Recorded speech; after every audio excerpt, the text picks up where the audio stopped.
Namaskar, my name is Gajendra Das Sharma and you are watching English, and in this video we are going to solve some of the questions related to narration. Narration एक ऐसा segment होता है grammar का जिसके questions हर तरह के competitive exams में आते ही हैं, चाहे वो TGT PGT का हो, चाहे वो बैंकिंग रिलेटेड क्वेश्चंस हो या फिर डिफेंस में एनडीए और सीडीएस के एग्जामिनेशंस हों, wherever you find English grammar questions from narration direct indirect would be certainly asked. So let's start this video. First question is, this is in the form of a letter, जिसमें Paul Ann से कुछ कह रहा है और N बाद में वही बात मैरी को बताती है, यानी कि पॉल और एन के बीच की जो भी बात हुई, Ann is telling to Mary. एक तो सिंपल तरीके से हो सकता है इसी फॉर्मेट में जिसमें ये क्वेश्चन पूछा गया है, पॉल वांट्स से ही स्टार्ट कर सकते हो.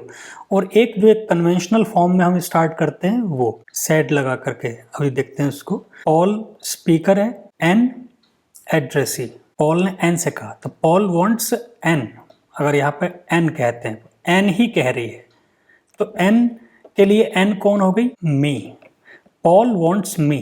Paul wants me. अब यहाँ पे जब वांट्स करके आपने लगाया है तो डायरेक्ट इन्फिनिटिव सा लगा लीजिए, यहाँ से जोड़ दीजिए, इसको इन्फिनिट बनाइए और जोड़ दीजिए. Wants me to get. Who is me? यहाँ का स्पीकर कौन है? Paul. Get him a small tent and camping equipment for 2 people. एक तो इस तरीके से बन जाएगा ये. दूसरा क्या है? Paul asked me to get him. एक इससे बन जाएगा. या Paul said to me that I got him a small tent and camping equipment for 2 people. जिस भी तरीके से आपके क्वेश्चन में आया हो उस तरीके से बन जाएगा. ये सबसे ज़्यादा फीजिबल फॉर्म है. Paul wants me to get him a small. Next question, mister White on a phone to mister Black secretary. Mister White mister Black की सेक्रेटरी से कुछ कह रहा है. What he says, Ask Mr. Black to meet me at 6 in the bar on the ground floor. अब secretary इसी बात को मिस्टर ब्लैक से रिपोर्ट करती है. रिपोर्ट करने में वो ये जो बात हुई इसको इनडायरेक्ट नरेशन में बताएगी वो. So mister White would like ask mister Black. Would like to whom? Ask mister Black. So mister Black यहाँ पे हो जाएंगे लाइक मिस्टर ब्लैक. अब मिस्टर ब्लैक यहाँ पे यूज करना तो जस्टिफाइड नहीं बनता क्योंकि वो डायरेक्टली मिस्टर वाइट से ही बात कर रही है. तो फिर मिस्टर वाइट किसके लिए हो जाएगा? मिस्टर वाइट के लिए प्रोनाउन क्या हो जाएगा? You. So mister White would like you to meet me. Me who is me? Mister White. Mister White के लिए हिम, प्रोनाउन हो गया him. At 6 in the bar on the ground floor. So mister White would like you to meet him at 6 o'clock. दूसरे sense में आप कह सकते हो मिस्टर वाइट ट्रेडिशनल फॉर्म में इसी को वर्ब बना करके asked me to tell you to meet him at 6. अब ये इनडायरेक्ट है तो कुछ ज़्यादा ही इनडायरेक्ट हो गया. नरेशन जो होनी चाहिए वो क्या, आपकी बात को कम्युनिकेट करने के लिए, ना कि बात को उलझाने के लिए. अगर ऐसा करोगे, मिस्टर वाइट ने मुझसे कहा कि आपको कहूँ कि उससे मिले, इसका सीधा सीधा क्या है कि मिस्टर ब्लैक आपसे मिलना चाह रहे थे. तो जो सिंपलर फॉर्म होती है नरेशन में उसी को ही जस्टिफाइड मानते हैं. ये तो पेरिफ्रेसिस की तरह हमने यूज कर दिया, round about way of saying something. तो इससे तो और आपने इनडायरेक्ट को बहुत ही ज़्यादा कॉम्प्लिकेटेड स्ट्रक्चर में कन्वर्ट कर दिया. तो जस्टिफाइड क्या है? Mister White would like you to meet him at 6. आपकी बात कम्युनिकेट हो जानी चाहिए. So it should be as simple as that. Next question. Don't worry about a few mistakes, said Peter. I make mistakes all the time.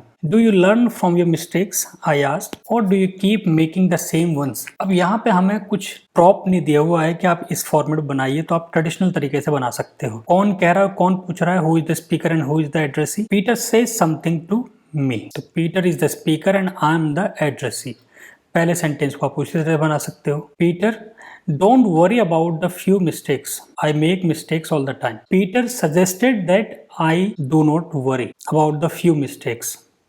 इस तरीके से भी कह सकते हो. यहाँ पे तो सजेशन ही है. जब इम्पेरेटिव सेंटेंस होता है तो आपको सेंस के अकॉर्डिंग रिपोर्टिंग वर्ब लगानी होती है। सेंस क्या है? Don't worry about the few mistakes. ये एक तरह का सजेशन है। इम्प्लाई भी यूज कर सकते हो, सजेस्ट भी यूज कर सकते हो। तो सजेस्ट यूज करते हैं। सजेस्ट के लिए एक डिफरेंट स्ट्रक्चर होती है। पीटर सजेस्टेड, अगर सजेस्ट का ऑब्जेक्ट है इनडायरेक्ट ऑब्जेक्ट, तो फिर वो सबऑर्डिनेट क्लॉज में चला जाता है। Peter suggested that I don't worry about a few mistakes. अब ये इसी में जोड़ सकते हो। एज आई कौन है? पीटर। एज ही सैड है, तो अब ये क्या है? I make mistakes all the time. ये उसका यूजुअल एक्शन है। यूजुअल एक्शन किस में चले जाते हैं? सेम टेंस में ही रहते हैं, present. As he makes mistakes all the time. So Peter suggested that I don't worry about a few mistakes as he makes mistakes all the time. यहाँ पे आप मेड भी कर सकते हो, लेकिन मेड थोड़ा जस्टिफाइड नहीं होगा, क्योंकि we are dealing with a maxim. उसकी लाइफ का प्रिंसिपल है, यूजुअल एक्शन है, तो उसको सेम टेंस में आप रखोगे। मेड में करने से क्या हो जाएगा? ये एक्शन उसने तभी किया जब वो बात कह रहा है, time of speak. Tense change करते ही वो यूजुअल एक्शन नहीं रहेगा। एक तो इस तरीके से कर सकते हो। अब I ask, do you learn from your mistakes और do you keep making the same ones? अब ये मेरी तरफ से एक टॉन्ट करता हुआ क्वेश्चन है, तो आप इसको या तो सार्केस्टिक वे में आप लिख सकते हो, जो इम्प्लाइड मीनिंग है, या फिर सिंपली क्वेश्चन बना सकते हो। प्राइमरी ऑक्सिलरी से स्टार्ट हो रहा है, तो आप किस में यूज कर सकते हो? इफ या वेदर, वेदर या इफ। ही, यू कौन है? पीटर। आई के लिए you, Peter. If he learn, यहाँ पे हम टेंस चेंज कर सकते हैं। If he learn from your भी यू के अकॉर्डिंग हिज मिस्टेक्स। और डू यू, यहाँ पे भी डू यू था, तो इसको आप कॉमन मान सकते हो। वेदर यहीं पे अप्लाई, यहाँ पर भी आप उसको अप्लीकेबल मान सकते हो, तो इसको रिपीट करने की कोई ज़रूरत नहीं है। यहाँ पर वर्ब से स्टार्ट करिए। और he kept making the same ones. एक तो आप इस तरीके से कर सकते हो। अगर इसको सार्केस्टिक वे में मानते हो तो आप चेंज भी कर सकते हो। आई सेड टॉन्टिंगली और सटायरिकली। यहाँ पे सेड की जगह आप आस्क्ड ही करिए। आई आस्क्ड टॉन्टिंगली और सटायरिकली, और फिर आप सेम सेंटेंस ऐसे ही यूज कर सकते हो। तो ये एडवर्ब लगा सकते हो सेंस को, इम्प्लाइड जो सेंस है उसको एक्सपोज करने के लिए। नहीं तो आप सिंपली इस फॉर्मेट के साथ जा सकते हो, जो भी आपको ऑप्शन मिलता है उसके साथ आप जा सकते हो। Next question, you woke everyone up last night said my mother, you must try to be quieter tonight, will I promised, my mother said to me something, my mother is the speaker, I am the listener. तो यहाँ पे my mother woke, you woke everyone last night. अब इसके according आपको देखना है, reporting verb जो बनानी है वो रिपोर्टेड स्पीच के सेंस के अकॉर्डिंग आप बनाते हो। क्या इम्प्लाइड सेंस है? You must try to be quieter tonight. तो you woke everyone up last night, you must be quieter tonight. तो ये एक तरह का सजेशन है, एक तरह की एडवाइस है, तो उसको एडवाइस के सेंस में आप लीजिए। तो यहाँ पे आपको ये प्रिंसिपल क्लॉज बना करके और ये रीज़न बन जाएगा उसका। तो माई मदर, अब सजेस्ट भी हो सकता है, या फिर मदर के इफ मदर से something, so it may not be simply a suggestion, it may be an order. तो आप कमांड भी कह सकते हो, my mother commanded me to try, या फिर आप एडवाइज्ड, माई मदर एडवाइज्ड, या फिर urged me to be quieter. Simply be quieter भी यूज कर सकते हो, try to be quieter use कर सकते हो। Urged me to be quieter और urged me to try to be quieter. Tonight को आप चेंज कर सकते हो that night. As you is I, तो एज आई हैड, वोक है, पास्ट है तो पास्ट का फिर ये अर्लियर पास्ट में चला जाएगा। I had woken up everyone up, I woken everyone up the previous night. I promised we will, तो ये तो सिंपली हो जाएगा, I promised to do that. Simply आप ये कर सकते हो, वी विल डू दैट तो दे विल डू दैट, या I promise that they would. यहाँ पे आप ट्रेडिशनल तौर पे भी यूज कर सकते हो, या जो है उसी को आप रखिए, जो इंस्ट्रक्शन है। आई promised that they would do, या सिंपली दे वुड। तो ये थोड़ा ज़्यादा फॉर्मल हो जाएगा, तो आप जो इंस्ट्रक्शन है उसको आप नरेट करिए। नरेट का सेंस यही होता है कि आप सेंस को कम्युनिकेट करिए। सिर्फ रूल्स के चक्कर में या रूल्स को लिटरली फॉलो करने के चक्कर में आप सेंस से कई बार डिटैचमेंट भी हो जाता है। तो सेंस कम्युनिकेट होनी चाहिए, थोड़ा बहुत रूल इधर का उधर भी हो जाए तब भी चलेगा। Next question, your licence is out of date, said the policeman. Now this is a dialogue between a policeman and I. Your license is out of date. It is, I admitted, but I have applied for a new one. Next time, he said severely, apply for the new one before your current one has expired. So एक policeman और मेरे और policeman के बीच की बात है। तो now I am reporting what was the conversation. The policeman, अब your license is out of date. इस रिपोर्टेड स्पीच से क्या सजेस्ट हो रहा है कि रिमाइंड, जैसे रिमाइंड कराया उसने मुझे। Policeman reminded me that my licence was out of date. Reminded me या रियलाइज्ड मी, दोनों वर्ब चल सकती हैं। I admitted, it is I admitted, तो सिंपली आई एडमिटेड कह सकते हो।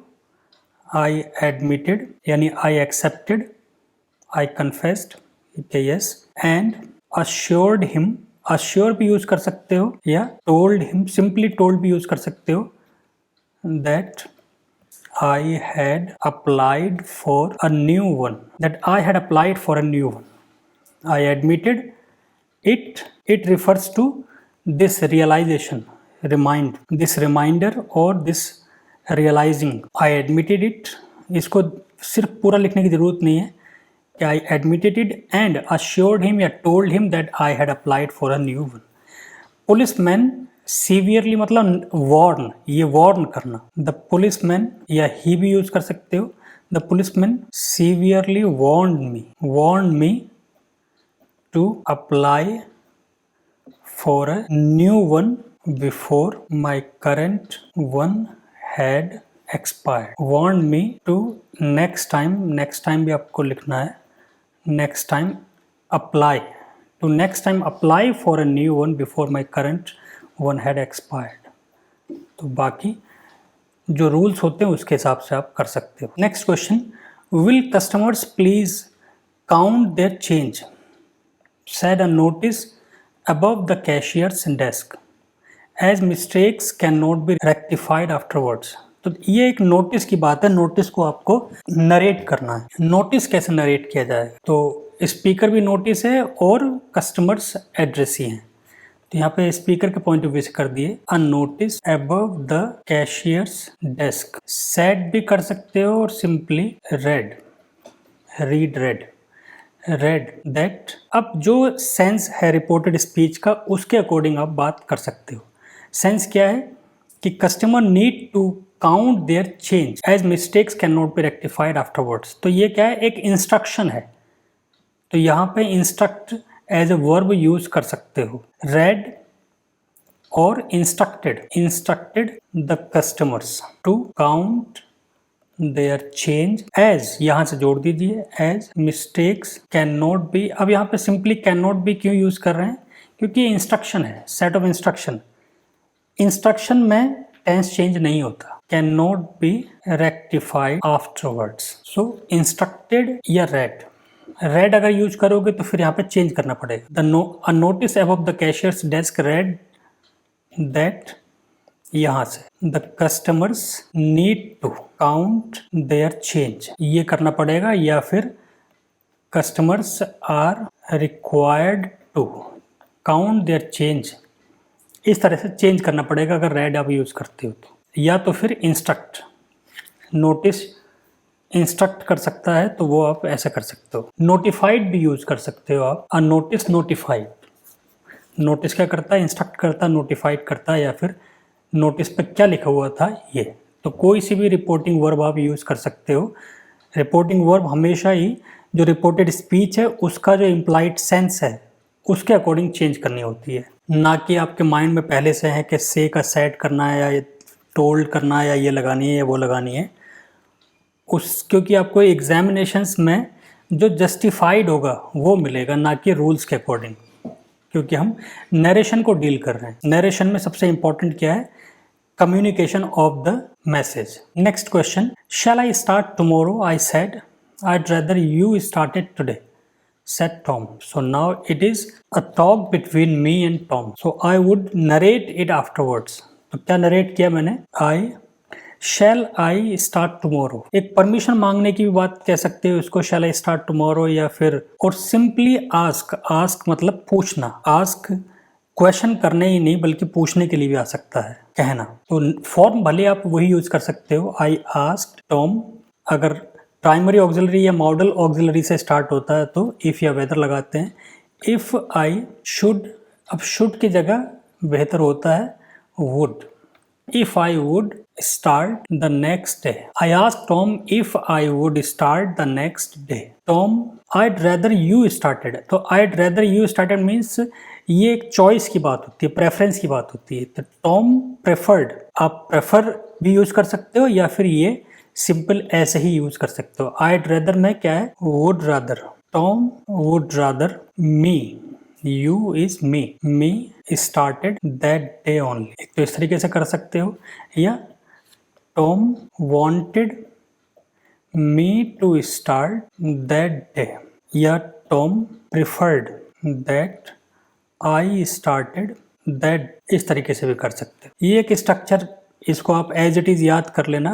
जब वुड रेदर प्लस प्रनाउन आता है तो उसके बाद में जो वर्ब है वो वर्ब ऑलवेज सिंपल पास्ट में रहती है। और अगर सिर्फ वुड रादर है तो उसके बाद में क्या रहती है? जैसे आई रादर गो। तो ये गो क्या है? It is not exactly simple present, rather infinitive without to। Exactly it is this। Next question, could you ring up a taxi rank and order a taxi for me? Tom said, why don't you go by tube? Said Anne, it is much quicker। अब ये question किस तरह का है? इसमें दो तरह की पॉसिबिलिटी बनती हैं। ये क्वेश्चन की फॉर्म क्या है? इंटेरोगेशन, लेकिन सेंस क्या है?